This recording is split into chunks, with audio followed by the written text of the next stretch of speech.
ମାନେ ମନର ଦୂର କରିଦେଉଛନ୍ତି। ଦେଖିଦେଲେ ତ ଶରୀରର ସୌନ୍ଦର୍ଯ୍ୟକୁ ଦେଖିଦେଲେ ତମ ମନର ଭୟ ସବୁ ଦୂର ହେଇଯିବ। ଜାଣିଯିବ ତମ ଭଗବାନଙ୍କ ପାଖରେ ଅଛନ୍ତି, ମୋର କେବେ କିଛି ଅସୁବିଧା ହେବ ନାହିଁ। ବିଭୀଷଣ का भय भाग गया। ତାପରେ ବିଭୀଷଣ ଯୋଉ ଡରି ଡରି ଆସିଥିଲେ, ରାବଣ ବିଦା କରିଦେଇଛି ନିଜ ଭାଇ ହେଇକି, ଏମାନେ ମତେ ରଖିବେ ନ ରଖିବେ ଶରଣ ଦେବେ କି ନାହିଁ, ସେଇ ଭୟଟା ତାଙ୍କ ମନରୁ କୁଆଡେ ଦୂରେଇ ଗଲା। राम के कंधे सिंह सिंह या शेर के कंधे की तरह प्रशस्त थे। रामଙ୍କର କାନ୍ଧର ବର୍ଣ୍ଣନା କରାଯାଇଛି। ସତେ ଯେମିତି ସିଂହ ପରି शेर की କାନ୍ଧ ଗୋଟେ ସିଂହର କାନ୍ଧ ଭଳି ଦେଖାଯାଉଥିଲା, ତାର ପ୍ରଶସ୍ତ ପୁରା ଚଉଡ଼ା ଥିଲା। उनकी छाती काफी चौड़ी थी। ଆଉ ଆମର ଛାତିର ଆୟତଟା ଅଧିକା ଥିଲା, ଚଉଡ଼ା ଥିଲା। ଏସବୁ କଣ ଆମର ଲିଟରେଚରରେ କଣ ହୁଏ, ଓଡ଼ିଆ ଇଂଲିଶ ହଉ ହିନ୍ଦୀ ହଉ ଯେତେ ସାରା ଲିଟରେଚର ସବଜେକ୍ଟ ଅଛି, ସେ ସିଧାସଳଖ ଗୋଟେ କଥା କହିବେ, ତମେ ତମ କାନ୍ଧ ଟି ଚଉଡ଼ା, ସିଧା କହିବେ କାନ୍ଧ ଏଇଭଳି ଚଉଡ଼ା, ମୁହଁଟି ସୁନ୍ଦର, ସିଧା କହିବେ। ତାହା ପ୍ରତୀକ ଧର୍ମୀ କଳ୍ପନା ମିଳାଛି ସାହିତ୍ୟରେ ଏଗୁଡ଼ା କଳ୍ପନା ମିଳାଛି ପ୍ରତୀକ ଧର୍ମୀ ତମର କମ୍ପେୟାର କଲା ପରେ ଜଣକୁ ଜଣକୁ ତୁଳନାତ୍ମକ ଏସବୁ ଥାଏ ଲିଟରେଚର। ତମେ ଅଲଗା ସବଜେକ୍ଟରେ ସିଧାସଳଖ ପଢି ଦେଇ ପାରିବ ଯେ ତମ ମୁହଁଟି ସୁନ୍ଦର, କିନ୍ତୁ ଲିଟରେଚର କଣ କରିବ, ତମ ମୁହଁଟି ପଦ୍ମ ଭଳି ସୁନ୍ଦର, ତମ ମୁହଁଟି ଚାନ୍ଦ ଭଳି ସୁନ୍ଦର, ତମ ମୁହଁଟି କମ୍ପେୟାର କରିକି ସାହିତ୍ୟରେ ଲେଖାଯାଇଛି। ଠିକ ସେମିତି ଏଠି ଯେତେବେଳେ ରାମଚନ୍ଦ୍ରଙ୍କର ରୂପ ଗୁଡକୁ ବର୍ଣ୍ଣନା କରାଯାଇଛି, ତାଙ୍କୁ ମଧ୍ୟ ବିଭିନ୍ନ ଜିନିଷ ସହିତ ତୁଳନା କରାଯାଏ। କେତେବେଳେ ସିଂହର କାନ୍ଧ ଭଳି, ତା ଆଖିକୁ ପଦ୍ମ ଫୁଲ ଭଳି, ତା ଶରୀରକୁ ଶ୍ୟାମଳ କରି, ବିଭିନ୍ନ ପ୍ରକାରରେ ତାଙ୍କ ଶରୀରକୁ तुलना କରାଯାଇଛି, ତା ସହିତ ତୁଳନା କରିକି ବର୍ଣ୍ଣନା କରାଯାଇଛି। उनकी छाती काफी चौड़ी थी, अत्यंत अत्यंत काफी सुंदर लग रहे थे। अत्यंत माने सुंदर तथा आहुरी सुंदर दिखाते थे। अनेक मुक्त सौंदर्य सौकड़े मदन मदन सौकड़े मदन कामदेव ଯାହା ଯିଏ ସମସ୍ତଙ୍କୁ ମୋହିତ କରିଦେଇଥାଏ। କାମଦେବ ଦେବତା ମାନଙ୍କ ଭିତରେ ଜଣେ ଦେବତା, ପ୍ରେମର ଦେବତା, ସେ ସମସ୍ତଙ୍କୁ ମୋହିତ କରିଥାଏ। ଯେତେ ରାଗି ଲୋକ, କାହିଁକି ନା ଶିବ ଗୋଟେ ଥର, ଯଦି ତମେ ପୁରାଣ ବିଷୟରେ କିଛି ଆଇଡିଆ ଥିବ, କେତେବେଳେ ଦେଖିଥିବ ଟିଭିରେ ଦଉଛି, ତ ଥରେ ଶିବ ଏମିତି ରାଗିକି ତପସ୍ୟା କରୁଥିଲେ, ତାଙ୍କର ସନ୍ତାନ ସନ୍ତତି ହଉନଥିଲେ, ପାର୍ବତୀ ଶିବଙ୍କର ମିଳନ ପାଇଁ କାମଦେବ ତମେ କାମ ବାଣ ଯଦି ପଠେଇବ, ମାନେ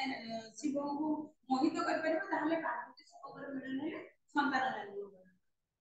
ସେ ସମୟରେ ମଧ୍ୟ ସେ ଆସିଥିଲେ ଏବଂ ଶିବଙ୍କର ତୃତୀୟ ନୟନରେ ସେ भस्म ଯାଇଥିଲେ, ଯାହାଫଳରେ କି ସେ ଗୋଟେ ଘଟଣା ଅଛି। ତେଣୁ ସେଇ କାମଦେବ ସିଏ ହଉଛନ୍ତି ପ୍ରେମର ଦେବତା। କାମଦେବ जो संसार का सबसे सुंदर पुरुष माना जाता है। संसारର ସବୁଠୁ ସୁନ୍ଦର ପୁରୁଷ, ଯାହାକୁ ଦେଖିଲେ ସାମ୍ନା ଲୋକର ମନରେ ଭଲ ପାଇବା ସୃଷ୍ଟି ହେଇଯାଏ, ପ୍ରେମ ସୃଷ୍ଟି ହୁଏ। ସେଇଥିପାଇଁ କି ଯାହାକୁ ତପସ୍ୟା ଋଷିମାନେ ତପସ୍ୟା କରିବା ପାଇଁ ମଧ୍ୟ କାମଦେବକୁ ପଠେଇଥିଲେ। ଦେବତା ମାନଙ୍କର ମନକୁ ମୋହିତ କରିବା ପାଇଁ କାମଦେବକୁ ପଠେଇଥିଲେ। ତାଙ୍କ କାମ ବାଣ ସିଏ ମଧ୍ୟ ଏଠି ତାଙ୍କୁ ଆହୁରି ସୁନ୍ଦର ଦେଖାଯାଉଥିଲେ के रामचंद्र के सौंदर्य के समान अत्यंत मनमोहक था। विभीषण ने ऐसे पुरुष के रूप को देखा तो उनका शरीर रोमांचित हो उठा और आंखों से प्रेमाश्रु बहने लगे। प्रेमाश्रु प्रेम रूप का आंसु, अति खुशी को कांद मुह गड़ी जाए, तो कांदिबा पर जाइनी खुशी रे गदगद हेगी जो मुह लागो सेटा से एते खुशी गले जे तांकर शरीर रोमांचित हो गला। माने रोम जो गूज बम ताको इंग्लिश रे कहते, तमरा शरीर रे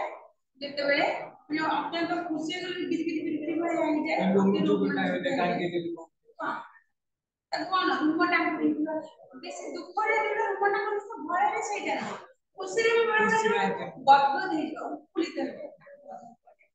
एमती हे गले। एवं फिर उन्होंने अपने मन को स्थिर किया, धैर्य धारण किया और अति कोमल वाणी से कहा। तापर ते उत्फुल्लित हो गले, ते खुशी रे आनंदित हो गले। तापर कोन लगा कि मन को शांत करके टिके ठंडा दिमाग करके पूरी आरंभ करे बोलवा। कहा कहले रामचंद्र को बोलवा, हे प्रभु मैं दशरथ या रावण का सगा भाई हूं। सगा भाई मतलब निज भाई।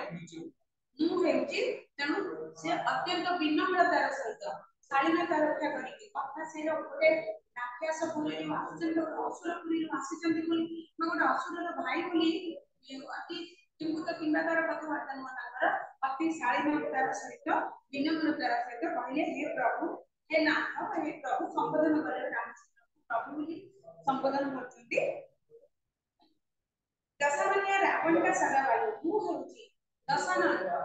दशटी आनन जहार दशटी मुख मंडल जहार रावण जहा जे रावण नारे परिचित मु तार निज भाई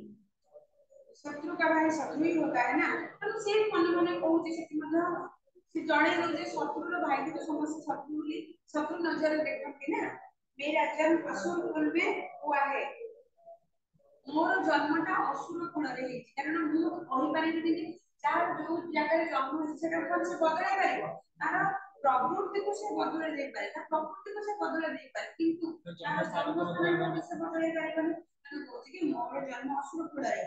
निशिचर वंश निशिचर है जो माने रात्रि रे चल प्रचल करन राक्षस और दैत्य दैत्य तापरे केते कथा कहछ असुर राक्षस दैत्य दानव हमके केते ना ने रात्रि से चल मन बोले कि मोर निशिचर वंश रे बा असुर कुल जन्म ग्रहण है आपको सुरों के त्राता या रक्षा करता हो अपन को आपण हेउचंती कि सूर सूर यानी कि देवता हो देवता के त्राता त्राता माने रक्षा करता आपण होचंती देवता मानकर रक्षा करता क्या रक्षा करता है फिर मेरा शरीर पाप प्रिय है अर्थात सर्वदा पाप कर्म करता रहता है क्योंकि असुर स्वभाव से तामसिक होती है जैसे उल्लू को अंधकार पसंद है वैसे असुरों को पाप उल्लू को अंधकार व्यवहार पसंद है हमें साधारण उल्लू रंग पेचा पेचा माने दिन में मारते दिन में किसी देखा जाए समान रात्रि ताको रात्रि रे बोल बटे तेनु बोलती हम असुर कुल रे जन्म है इसीलिए सर्वदा पाप कर्म करता रहता प्रकृति रे विभीषण के पाप करतो किंतु जेहेतु से असुर कुल रे जन्म है सेति पे से होती कि असुर कुल रे जन्म है सेति पे कि पाप कर्म करबा का स्वभाव केउ भले सेति मते कंपेयर करा जाय तुलना करा जाय ता सहित जेउ भले भाबरे ओल्लू का पेचा पेचा जेउ भले भाबरे कोन करछि रात्रि चर से केबे रात्रि चर ता अलगा करि हबनी और तांको ताको जेति रात्रि पसंद सही भली असुर मानक तामसिक गुण का पाप करिबा पसंद तापर गोटे कहले एठी आपको सुर हो देवता सुर है देवता फिर प्रातः देवता तुम रक्षा करता अच्छा और इसीलिए मैं जोगना शत्रु से लिखला देवता और दानव को सबले शत्रुता ହେଲା सबले झगड़ा हो देवता और दानव किंतु सही दृष्टि को ये बोलती है प्रथम तो सीधा साधा भाବରେ ଆମେ ଶତ୍ରୁ ଏନା ରାବଣ ଆପଣଙ୍କୁ ମାରୁଛି ମୋ ଭାଇ ଶତ୍ରୁର ଭାଇ ମାନେ ମୋ ଶତ୍ରୁ ଦ୍ୱିତୀୟ ପକ୍ଷରେ ଶତ୍ରୁ ହେବା ଭଲେ କଣ ନା ଆପଣ ଯଦି ଦେବତା ମାନଙ୍କର ରକ୍ଷା करता ସେଇ ଦୃଷ୍ଟିରୁ ମୁଁ ଦ୍ୱିଗୁଣ ଶତ୍ରୁ କହୁଛି ଆପଣ ସେଇଥିପାଇଁ କହୁଛି କି तापरे फिर मेरा शरीर पापमय मोर देहटा पापमय कारण सब बेले पाप कूले जन्म होइछे पापी को चतुर्पार्श्व रे रहउछे तेनु आटा सबटा पाप कर्म करता रहता हूं तापरे तो कहले कि असुर स्वभाव तो तामसिक होते हैं जैसे उल्लू को अंधकार बहुत पसंद है वैसे असुर को पाप लेकिन मैंने अपने श्रवणों से आपका सुया सुना है कि आप बड़े दयालु हो से मतलब मुंह और कान रे आपनकर सब संवादता सुया सुसंवादता सुनी जब छातीटा सुनी जे आपण बहुत दया होछन मो कान रे एटा सुनी किसी पर क्रोध या वैर नहीं रखते ताहा ऊपर क्रोध करते माने कहा पर के राखते नहीं पूरा वैर अर्थात शत्रु ताहा शत्रुता को आपण के शत्रु के आपण को शत्रु मध्य नहंती हां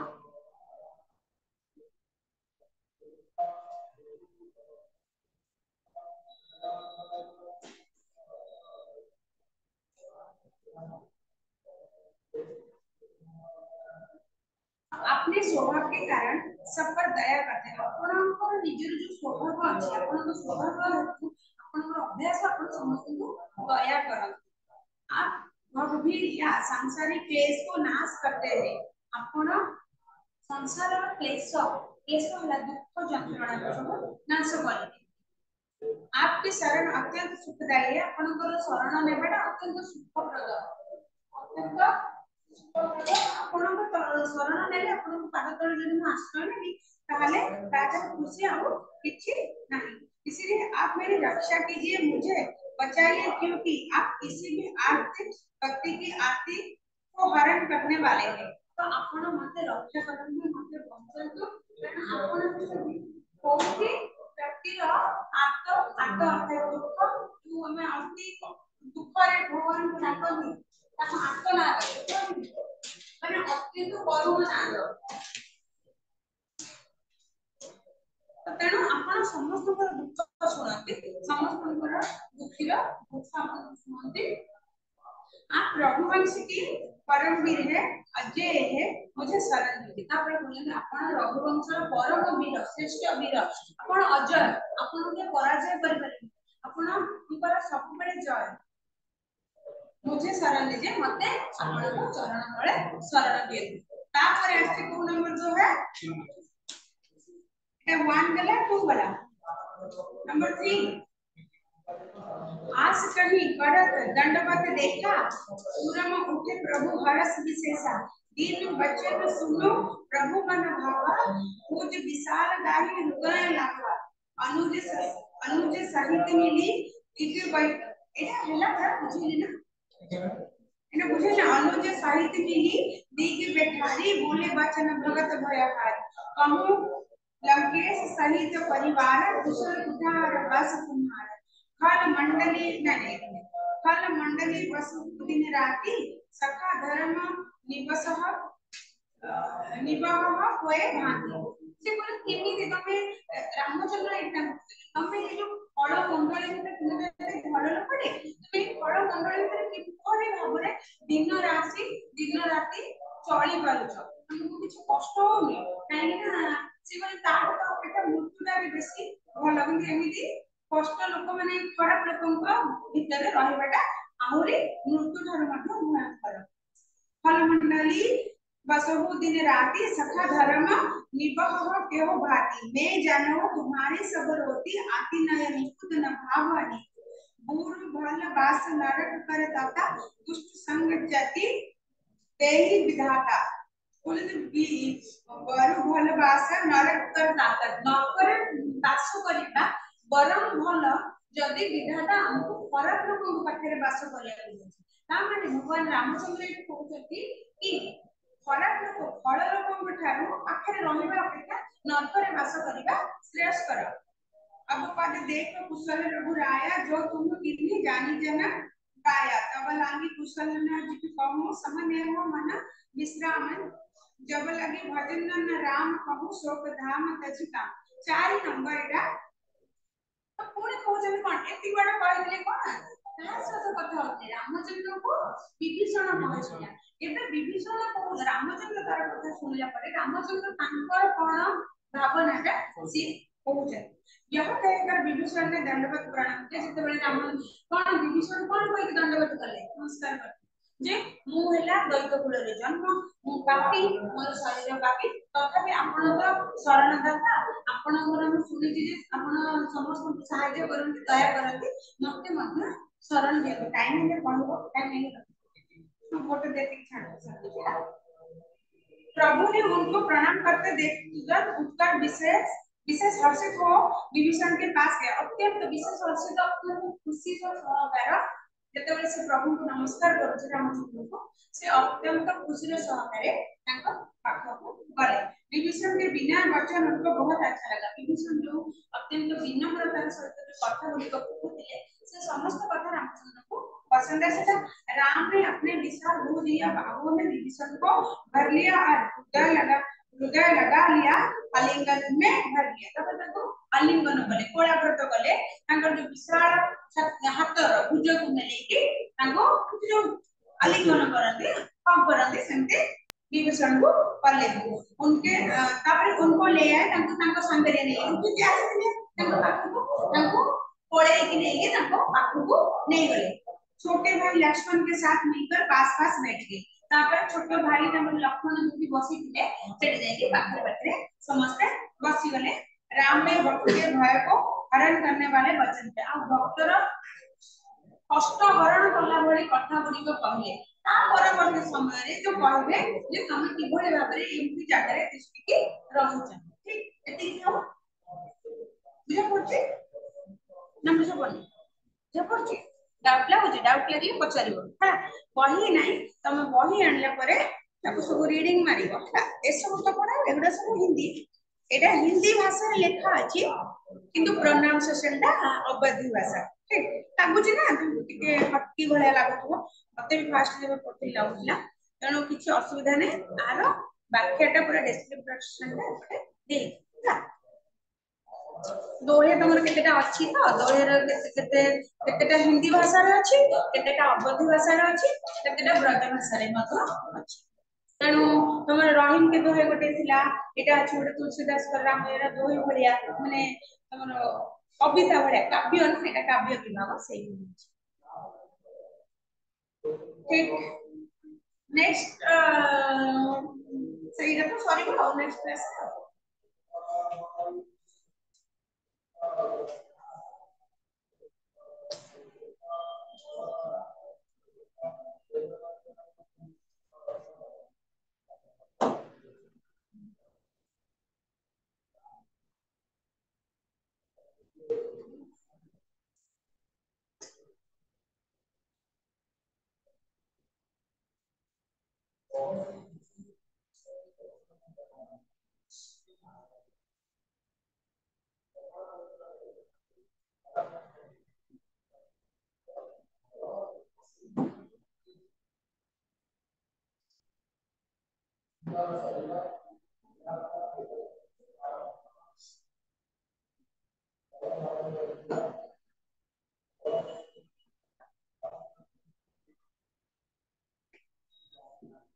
रहीम के दो क्वेश्चन होने वाले हैं क्वेश्चन रहीम के दो है और कितने बार पढ़ना है ये रिमाइंड कर दो कि ऐसे ग्रुप में लिखी तो पछरे गोटे ग्रुप रखछ ना फास्ट डिलीट कर दला का मैं तमरो फोन अछि ना बड़ फोन तमको पता है कि एटी एडमिशन है सब एंड हम माने पता है ग्रुप में जॉइन बस जो जो विषय पढ़ा होबे सब विषय क्वेश्चन आंसर हम से ग्रुप रे पठेबी नोट कर दबो है हम से खाली शॉर्ट क्वेश्चन लॉन्ग क्वेश्चन सब पठे देबी ए टू जेड तमे तम सब खाता करी नोट कर आउ पॉसिबल बाहर मिलबे दरकार नै मनुष्य के पैसा खर्च करे सब से मो पत्र अछि बही दिटा तीनटा सैंपल बही अछि तो मो से सब जत्ते भी शॉर्ट क्वेश्चन बही भीतर बाहर सब पठे देबे ताको सब देखो खाता करी नोट करी ए फोन में केते बडा उठी जाउची बट पळसी नोट कर देबो गोटे गोटे विषय एपेटो सब घोषा स्टार्ट कर सब मन रख दियो अब बुझी की है खाली बुझी दबो बुझी एना बुझी की बसे दिले एते बडा भी एग्जाम आसो मन रहिबो खाली बसे दिले कोडा केते केते बुझियो मन रहनी केते बुझियो बुझी बडा बेटर है एबे तमे ता कोस्ते कथा है कि तमरो ऐड कर देबी मो एडमिन अछि अच्छा होटल में होटल मतलब नंबर दे दो जब मोटा लिखि दे तो मतलब पठे दो